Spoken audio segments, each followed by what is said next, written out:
মাহির তুমি বলো তো স্থগিত করা তারপরে মুলতবি করাকে ইংরেজিতে কি বলে? postpone. গুড। মাহাদির তুমি বলো তো ঝড়ের কারণে আমাদের পরীক্ষা স্থগিত করা হলো, এর ইংরেজি কি হবে? The exam was postponed due to storm.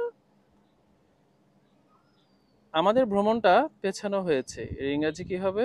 Our trip has been postponed. বৃষ্টির কারণে খেলাটা স্থগিত করা হলো, এর ইংরেজি কি হবে? The game was postponed because of the rain.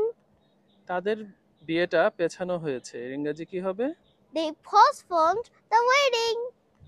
এবার আমিও একটা উদাহরণ দেব।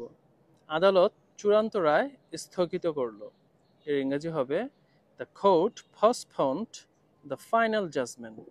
আমাদের ইংলিশ ভিডিও ভালো লাগলে তোকেরা মাথি মাহির স্পর্শা সাবস্ক্রাইব করুন। That's great. Thank you.